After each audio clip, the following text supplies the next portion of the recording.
Hey guys, ಎಲ್ರಿಗೂ ನಮಸ್ಕಾರ. Welcome back to Sagar stories. ಮಗ ಜಸ್ಟ್ ಏನ್ ಬರ್ತಾ ಇದೆ update related to Indian cricket team. Gautam Gambhir ಅಣ್ಣ ಪ್ರೆಸ್ ಕಾನ್ಫರೆನ್ಸ್ ಅಲ್ಲಿ ಉತ್ತರ ಕೊಟ್ಟಿದ್ದಾರೆ. ಹರ್ಷಿತ್ ರಾಣಾ ಬಗ್ಗೆ ರೀಸೆಂಟ್ ಆಗಿ ಆಗ್ತಾ ಇರುವಂತ ಡೆವಲಪ್ಮೆಂಟ್ಸ್ಗಳು ಸೋಷಿಯಲ್ ಮೀಡಿಯಾದಲ್ಲಿ, ಯೂಟ್ಯೂಬ್ ಅಲ್ಲಿ, ಇನ್ಸ್ಟಾಗ್ರಾಮ್ ಅಲ್ಲಿ ಎಲ್ಲ ಕಡೆನೂ ಕೂಡ ಹರ್ಷಿತ್ ರಾಣಾ ಟಾರ್ಗೆಟ್ ಮಾಡ್ತಾ ಇದ್ದಾರೆ ಎಲ್ಲರೂ ಅನ್ನೋ ವಿಚಾರದ ಬಗ್ಗೆ ಮಾತಾಡಿದ್ದಾರೆ. ಹೌದು, ಹರ್ಷಿತ್ ರಾಣಾ ಅವ್ರ ಬಗ್ಗೆ ನಾನು ಕೂಡ ಒಂದು ವಿಡಿಯೋ ಮಾಡಿದ್ದೆ. ಏನಿದು Harshit Rana across all formats ಆಡೋ ಥರ ಹೆಂಗಾದ್ರು ಇವರು ಒನ್ ಫಾರ್ಮೆಟ್ಲಿ ನಾನು ನೆಟ್ಟಿಗೆ ಪ್ರೂವ್ ಆಗಿಲ್ಲ ಅಲ್ಲಿ ಇಂಟರ್ನ್ಯಾಷನಲ್ ಸ್ಟ್ಯಾಂಡರ್ಡ್ಸಲ್ಲಿ. ಅಕ್ರಾಸ್ ಆಲ್ 3 ಫಾರ್ಮೆಟ್ಸ್ ಹೆಂಗೆ ಆಡಿಸ್ತಾರೆ ನೀವು ಹರ್ಷಿತ್ ರಾಣಾನ ಅಂತ ನಾನೇ ಕೇಳಿದ್ದೆ. ನಾನಲ್ಲ, ಸಿಕ್ಕಾಪಟ್ಟೆ ಕ್ರಿಕೆಟರ್ಸು ರವಿಚಂದ್ರನ್ ಅಶ್ವಿನ್ ಕೇಳಿದ್ರು, ಕೃಷ್ಣಮಾಚಾರಿ ಶ್ರೀಕಾಂತ್ ಕೇಳಿದ್ರು, ಇನ್ಫ್ಯಾಕ್ಟ್ ಅವ್ರು ಯೂಟ್ಯೂಬ್ ಚಾನಲಲ್ಲೂ ಮಾತಾಡಿದ್ರು, ಇನ್ನು ಸಾಕಷ್ಟು ಕ್ರಿಕೆಟರ್ಸ್ಗಳು ಮಾತಾಡಿದ್ರು. ಏನಕ್ಕಿದು ಅಕ್ರಾಸ್ ಆಲ್ 3 ಫಾರ್ಮೆಟ್ಸ್ ಏನಕ್ಕೆ ಸೆಲೆಕ್ಟ್ ಮಾಡ್ತಾ ಇದ್ರೆ? ಒಂದು ಫಾರ್ಮೆಟ್ ಫಸ್ಟ್ ಪ್ರೂವ್ ಆಗಲಿ, ಆಮೇಲೆ ಎಲ್ಲ ಫಾರ್ಮೆಟ್ಸಲ್ಲಿ ಬೇಕಾದ್ರೆ ಸೆಲೆಕ್ಟ್ ಮಾಡಿರಿ ಅಂತ ಕೇಳಿದಾಗ ಇದನ್ನು ಕೇಳಿಸ್ಕೊಂಡಿರೋಂಥ ಗೌತಮ್ ಗಂಭೀರ್ ಅವರು ಅಜ್ಜಿ ಹರ್ಷಿತ್ ರಾಣಾ ಅಂದರೆ ಮಡಿಚ್ಬಿಟ್ಟು ಜೋಬಳಿ ಕಿಕ್ಕಂಬಿಡ್ತಾರೆ. ಹಂಗೇನೆ ಹರ್ಷಿತ್ ರಾಣನ ಗೊತ್ತು ತಾನೇ ನಿಮಗೆ, ಹರ್ಷಿತ್ ರಾಣಾಗೆ ಹೆಂಗೆ ಸಪೋರ್ಟಿವ್ ಆಗಿ ಬರ್ತಾರೆ ಅಂತ. ಏನ್ರ ನಿಮ್ಮದು ಲೈ ಜಾಸ್ತಿ ಆಗೋಗ್ಬಿಟ್ಟೈತೆ ನಿಮ್ಮದು ಎಲ್ಲ ಯೂಟ್ಯೂಬ್ ಚಾನಲ್ ಅವ್ರದ್ದು.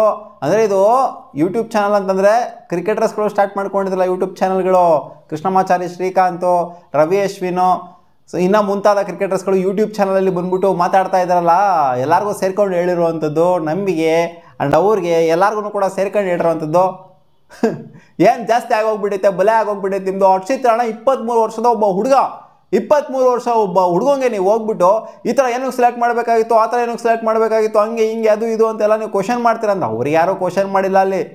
ಇಲ್ಲಿ ಗೌತಮ್ ಗಂಭೀರ್ಗೆ ಒಂಥರ ಯಾಕೋ ಅಲ್ಲಿ ಸಿಕ್ಕಾಪಟ್ಟೆ ಟ್ರಿಗರಾಗಿ ಉರ್ದಂಗಿದೆ, ಯಾಕೋ ಹರ್ಷಿತ್ ರಾಣಾ ಬಗ್ಗೆ ಮಾತಾಡ್ತಾ ಇದ್ದಂಗೆ. ಇನ್ಫ್ಯಾಕ್ಟ್ ನಿತೀಶ್ ಕುಮಾರ್ ರೆಡ್ಡಿ ಬಗ್ಗೆನೂ ಕೂಡ ಮಾತಾಡಿದ್ರು ಕೃಷ್ಣಮಾಚಾರಿ ಶ್ರೀಕಾಂತ್ ಅವರು. ನಿತೀಶ್ ಕುಮಾರ್ ರೆಡ್ಡಿ ಹೆಂಗೆ ಬಂದರು ಇಲ್ಲಿ? ಹಾರ್ದಿಕ್ ಪಾಂಡ್ಯಗೆ ರಿಪ್ಲೇಸ್ಮೆಂಟ್ ಅಂತಾರೆ ಅಥವಾ ರವಿ ಜಡೇಜಾ ನೀವು ಸೆಲೆಕ್ಟ್ ಮಾಡ್ದಂಗೆ ಇಲ್ಲಿ ನಿತೀಶ್ ಕುಮಾರ್ ರೆಡ್ಡಿನ ಹಾಕಂತೀರ ಅಂತಂದರೆ ಹೆಂಗೆ ಇದು ಅಂತ ಕ್ವಶನ್ ಮಾಡಿದ್ರು. ರವಿ ಜಡೇಜಾ ಸಿಕ್ಕಾಪಟ್ಟೆ ಎಕ್ಸ್ಪೀರಿಯನ್ಸ್ಡು, ಇಲ್ಲಿ ಇನ್ಎಕ್ಸ್ಪೀರಿಯನ್ಸ್ ಇರೋಂಥವ್ರನ್ನ ಏನಕ್ಕೆ ನೀವು ODI ಫಾರ್ಮೆಟ್ಗೆಲ್ಲ ಏನಕ್ಕೆ ಹಾಕಂತ ಇದ್ದೀರಾ, ಪಟ್ಟಣಗೆ ಏನಕ್ಕೆ ಹಾಕಂತಿದ್ದೀರಾ? ಒಂದು ಫಾರ್ಮೆಟ್ಲಿ ನೈಟು ಪ್ರೂವ್ ಹಾಕೊಂಡಿಲ್ಲ ಅವರು, 2 ಫಾರ್ಮೆಟು 3 ಫಾರ್ಮೆಟ್ಗೆ ಆಡಿಸ್ತಾ ಇದ್ದಾರಲ್ಲ, ಏನಿದು ಕತೆ ಅಂತ ಎಲ್ಲರೂ ಕೇಳಿದಾಗ ಇಲ್ಲಿ ಗಂಭೀರ್ ಅಣ್ಣಂಗೆ ಉರಿದೋಗ್ಬಿಟ್ಟು ಟ್ರಿಗರ್ ಆಗೋಗ್ಬಿಡೈತೆ. ಎಸ್ಪೆಷಲಿ ಹರ್ಷಿತ್ ರಾಣಾ ಅವರ ಮ್ಯಾಟ್ರಿಗೆ ಟ್ರಿಗರ್ ಆಗೋಗ್ಬಿಡೈತೆ. 23 ವರ್ಷದ ಹುಡುಗಂಗೆ ನೀವೆಲ್ಲ ಈ ಥರ ಹೇಳ್ತೀರಾ ಅಂತಂದರೆ, ಟ್ರೋಲ್ ಮಾಡ್ತೀರಾ ಅಂತಂದರೆ, ಎಲ್ಲ ಕಡೆನೂ ಕೂಡ ಅವ್ರನ್ನ ಪ್ರೊಜೆಕ್ಟ್ ಮಾಡ್ತೀರಾ, ನೆಗೆಟಿವ್ ಆಗಿ ಪೋಟ್ರೆ ಮಾಡ್ತೀರಾ ಅಂತಂದರೆ ಮನುಷ್ಯ ಹೆಂಗೆ ಅನ್ನಿಸ್ಬೇಕು? ಅವ್ರಿಗೇನು 33 ವರ್ಷನಾ? 33 ವರ್ಷ ಆಗಿದ್ರೆ, ನನ್ನ ವಯಸ್ಸಲ್ಲಾಗಿದ್ದರೆ ಓಕೆ, ನಾವು ಅಡ್ಜಸ್ಟ್ ಮಾಡ್ಕೊತೀವಿ. ನೀವು ಈ ಥರ ಎಲ್ಲ ಹೇಳ್ತು ಅಂದರೆ 23 ವರ್ಷದ ಹುಡುಗ, ಬೆಳೀತಾ ಇರೋಂಥ ಹುಡುಗಂಗೆ ನೀವು ಈ ಥರ ಎಲ್ಲ ಮಾಡ್ಬೋದಾ? ಇದು ನ್ಯಾಯನಾ ಅನ್ನೋ ಥರ ಕ್ವೆಶನ್ ಮಾಡಿದರೆ, ಯೂಟ್ಯೂಬ್ ಚಾನಲಲ್ಲಿ ವ್ಯೂಸ್ನ ಗೇನ್ ಮಾಡ್ಕೊಳ್ಳೋದಕ್ಕೋಸ್ಕರ ಕ್ರಿಕೆಟರ್ಸ್ ಆಗಿರಲಿ, ಯೂಟ್ಯೂಬರ್ಸ್ ಆಗಿರಲಿ, ಜೊತೆಗೆ ಇನ್ಸ್ಟಾಗ್ರಾಮ್ ಇನ್ಫ್ಲೂಯೆನ್ಸರ್ಸ್ ಆಗಿರಲಿ, ಎಲ್ಲ ಕಡೆ ಯಾರ್ಯಾರು ಹರ್ಷಿತ್ ರಾಣಾ ಬಗ್ಗೆ ಮಾತಾಡ್ತಿದ್ದಾರೆ ಸೋಷಿಯಲ್ ಮೀಡಿಯಾದಲ್ಲಿ, ಅವರವರ ಬೇಳೆ ಬೇಯಿಸ್ಕೊಳ್ಳೋದಕ್ಕೆ ಅವರವರು ಈ ಥರ ಮಾಡ್ತಾ ಇದ್ದಾರೆ. ಯಾರು ಕೂಡ ಕ್ವಶನ್ ಮಾಡೋ ಆಗಿಲ್ಲ. ಸೆಲೆಕ್ಷನ್ ಕಮಿಟಿಗೆ ಬಿಟ್ಟಿದ್ದು ಅಂತ ಹೇಳಿದರೆ, ಸೆಲೆಕ್ಷನ್ ಕಮಿಟಿಗೆ ಬಿಟ್ಟಿದ್ದು ಹೌದು ಗುರು. ನಾವು ಈ ಕಡೆ ಸೋಷಿಯಲ್ ಮೀಡಿಯಾದಲ್ಲಿ, ಯೂಟ್ಯೂಬಲ್ಲಿ, ಇನ್ಸ್ಟಾಗ್ರಾಮಲ್ಲಿ, ಅಲ್ಲಿ ಎಲ್ಲ ಕಡೆಯಿಂದ ಮಾತಾಡಿದ್ರೇ ಸೆಲೆಕ್ಷನ್ ಕಮಿಟಿಗೆ ಮುಟ್ಟೋದು. ಇವ್ರ ಬಗ್ಗೆ ಮಾತಾಡ್ತಾವ್ರೆ, ಏನಿದು ಕತೆ, ನಾವು ಏನು ಮಾಡ್ತಾ ಇದ್ದೀವಿ ಅಂತ. ಅಕ್ರಾಸ್ ಆಲ್ 3 ಫಾರ್ಮೆಟ್ಸ್ ಏನಕ್ಕೆ ಸೆಲೆಕ್ಟ್ ಮಾಡ್ತಿದ್ದೀವಿ ಅಂತ ಅವ್ರಿಗೆ ಗೊತ್ತಿಲ್ಲ ಅಲ್ಲಿ. ಫಸ್ಟ್ ಆಫ್ ಆಲು ಏನೋ ಒಂದು ಫಾರ್ಮೆಟ್ ಅಂದರೆ ಒಂದು ಫಾರ್ಮೆಟ್ಗೆ ಯಾರು ಟ್ರೋಲ್ ಮಾಡಲ್ಲ ಗುರು, ಯಾರು ಕೂಡ ಏನೂ ಕೇಳೋದೇ ಇಲ್ಲ ಅಲ್ಲಿ. ಒಂದು ಫಾರ್ಮೆಟ್ಗೆ ಹರ್ಷಿತ್ ರಾಣಾ T20 ಫಾರ್ಮೆಟ್ ಆಡಿಸ್ತೀರಾ ಅಂತಂದರೆ ಯಾರೂ ಕ್ವಶನ್ ಮಾಡೋದಕ್ಕೆ ಹೋಗೋದಿಲ್ಲ. ಅಲ್ಲಿ ಪ್ರಸಿದ್ಧ ಕೃಷ್ಣ ಅವರು T20ಗೆ ಹಾಕಂತ ಇಲ್ಲ, IPL ಅಲ್ಲಿ ಮೋಸ್ಟ್ ನಂಬರ್ ಆಫ್ ವಿಕೆಟ್ಸ್ ಎದ್ದಿರೋಂಥವ್ರನ್ನ ಇವ್ರು ಅಕ್ರಾಸ್ ಆಲ್ 3 ಫಾರ್ಮೆಟ್ಸ್ ಎಲ್ಲಿಂದ ಕಿತ್ತು ಗುಡ್ಡೆ ಹಾಕತ್ತಾರ ಅಂದರೆ ಉರಿಯುತ್ತೆ ಗುರು, ಹೊಟ್ಟೆ ಉರಿಯುತ್ತೆ. ಯಾಕಂದರೆ ಪ್ಲೇಯರ್ಸ್ಗಳು ಸಿಕ್ಕಾಪಟ್ಟೆ ಕಷ್ಟಪಡ್ತಾ ಇದ್ದಾರೆ ಬರೋದಕ್ಕೆ, ಒಂದೊಂದು ಚಿಕ್ಕ ಚಾನ್ಸ್ನ ತೊಗೊಳೋದಕ್ಕೆ ಸಿಕ್ಕಾಪಟ್ಟೆ ಕಷ್ಟಪಡ್ತಿದ್ರು, ಒಂದು ಫಾರ್ಮೆಟಲ್ಲಿ ಚಾನ್ಸ್ ಪಡ್ಕೊಳ್ಳೋದಕ್ಕೆ. ಸೊ ಇವ್ರು ಬಂದ್ಬಿಟ್ಟು ಈ ಥರ ಬೇಜವಾಬ್ದಾರಿ ಥರ ಸ್ಟೇಟ್ಮೆಂಟ್ ಕೊಡ್ತು ಅಂದರೆ ಯಾರು ಮಾತಾಡೋಂಗಿಲ್ಲ. ಸೆಲೆಕ್ಷನ್ ಕಮಿಟಿಗೆ ಬಿಟ್ಟಿದ್ದು ಅಂತಂದರೆ ನಾವು ಯಾರು ಮಾತಾಡೋಂಗಿಲ್ಲ, ನಾವೇನು ಅಲ್ವೇ ಅಲ್ಲ, ಮತ್ತು ಫ್ಯಾನ್ಸ್ಗಳೇನು ಅಲ್ಲ, ಬರೀ ಇವರವ್ರೆ ನಡೆಸ್ಕೋಬೇಕಲ್ವ, ಮತ್ತು ನಾವೇನಕ್ಕೆ ನೋಡಬೇಕು ಇವ್ರು ಆಡೋದು? ಇವ್ರೇನಕ್ಕೆ ಅನೌನ್ಸ್ ಮಾಡಬೇಕು? ನಮ್ಮ ಮುಂದೆ ಬಂದು ಪಬ್ಲಿಕಲ್ಲಿ ಏನಕ್ಕೆ ಅನೌನ್ಸ್ ಮಾಡಬೇಕು? ಒಳಗಡೆ ಅನೌನ್ಸ್ ಮಾಡ್ಕೊಬೋದಲ್ಲ ಸ್ಕ್ವಾಡ್ನ, ಇವ್ರು ಒಳಗಡೆ ಆಡ್ಕೊಬೋದಲ್ಲ ಕ್ರಿಕೆಟ್ನ, ಏನಕ್ಕೆ ಬ್ರಾಡ್ಕಾಸ್ಟ್ ಮಾಡಬೇಕು? ಎಲ್ಲ ಇವ್ರದ್ದೇ ಆಗೋಗ್ಬಿಡ್ತು ಅಂತಂದರೆ ಯಾರು ಏನೂ ಕೇಳೋಂಗಿಲ್ವಂತೆ ಇವ್ರು ಸೆಲೆಕ್ಷನ್ ಮಾಡಿಬಿಟ್ರು ಅಂತಂದರೆ. ಸೀರಿಯಸ್ಲಿ ಸಿಲ್ಲಿ ಅಂತ ಅನ್ನಿಸ್ತಾ ಇದೆ. ಹೌದು, ಪಬ್ಲಿಕ್ ಒಪಿನಿಯನ್ ತೊಗೊಬೇಕಾಗುತ್ತೆ ಇವರು.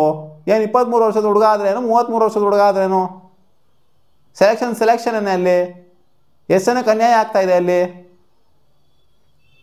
ಸೊ ಇದೊಂಥರ ಈ ಥರ ಬಿಡಿ, ಡಿಫ್ರೆನ್ಸ್ ಆಫ್ ಒಪಿನಿಯನ್ ಅಂತ ಇದ್ದೇ ಇರ್ತೀವಿ. ಗೌತಮ್ ಗಂಭೀರ್ಗೆ ಸಪೋರ್ಟ್ ಮಾಡೋರು ಸ್ವಲ್ಪ ಜನ ಇರ್ತೀರಾ, ಹರ್ಷಿತ್ ರಾಣಾಗೆ ಸಪೋರ್ಟ್ ಮಾಡೋರು ಸ್ವಲ್ಪ ಜನ ಇರ್ತೀರಾ.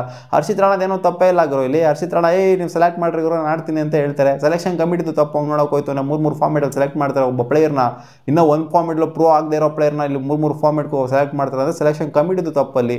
ಸೆಲೆಕ್ಷನ್ ಕಮಿಟಿಯ ತಪ್ಪು ಅಂತಂದರೆ ಈ ಕಡೆಯಿಂದ ಎಲ್ಲ ಕಡೆಯಿಂದಲೂ ಬಂದಿರುತ್ತೆ, ಕ್ಯಾಪ್ಟನ್ನಿಂದ, ಕೋಚಿಂದ, ಎಲ್ಲ ಕಡೆಯಿಂದ, ಮೇಯ್ನಾಗಿ ಕೋಚ್ ಕಡೆಯಿಂದ ಬಂದಿರುವಂಥ ಪುಷ್ ಇದು.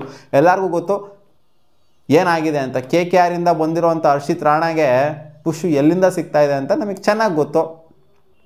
ಇಲ್ಲಿ ಗಂಭೀರ್ನ ದತ್ತು ಪುತ್ರ, ಅದು ಇದು, ಗಂಭೀರ್ನ ಮಗ ಇವನು ಅನ್ನೋ ಥರ ಎಲ್ಲ ಪೋಟ್ರೆ ಮಾಡ್ತಾ ಇದ್ದಾರೆ ಎಲ್ಲರೂ ಸೋಷಿಯಲ್ ಮೀಡಿಯಾದಲ್ಲಿ ಹಂಗೆ ಮಾಡ್ತಾ ಇರೋದು. ಅದಕ್ಕೆ ಅವ್ರಿಗೆ ಟ್ರಿಗರ್ ಆಗೋಗ್ಬಿಟ್ಟೈತೆ. ನನ್ನ ಇಂಡೈರೆಕ್ಟಾಗಿ ಡೈರೆಕ್ಟಾಗಿ ಇನ್ಫ್ಯಾಕ್ಟು ಬ್ಲೇಮ್ ಮಾಡ್ತಾ ಇದ್ದಾರೆ ಅನ್ನೋದಕ್ಕೆ ಕಾರಣಕ್ಕೆ ಇಲ್ಲಿ ಹರ್ಷಿತ್ ರಾಣಾ ಅವ್ರನ್ನ ಹಂಗೆ ಮಾಡಿದ್ರೆ ಹಿಂಗೆ ಮಾಡಿದ್ರೆ ಅನ್ನೋದು ಉರ್ದಿಲ್ಲ ಇವ್ರಿಗೆ. ಇವ್ರನ್ನ ಬ್ಲೇಮ್ ಮಾಡ್ತಿದ್ರು ಎಲ್ಲರೂ, ಗಂಭೀರನ್ನು ಟ್ರೋಲ್ ಮಾಡ್ತಿದ್ರಲ್ಲ ಹರ್ಷಿತ್ ರಾಣಾ ವಿಚಾರಕ್ಕೆ, ಅದು ಉರ್ದ್ಬಿಟ್ಟು ರೊಚ್ಕೆದ್ಬಿಟ್ಟವ್ರೆ. ನಿಮಗೇನು ಅನ್ನಿಸ್ತಾ ಇದೆ? ಗಂಭೀರಣ್ಣ ರೊಚ್ಕೆದ್ದಿರೋದು ಹರ್ಷಿತ್ ರಾಣಾ ಅವರ ವಿಚಾರಕ್ಕೆ ಕಾಮೆಂಟ್ ಸೆಕ್ಷನಲ್ಲಿ ಹಾಕಿ.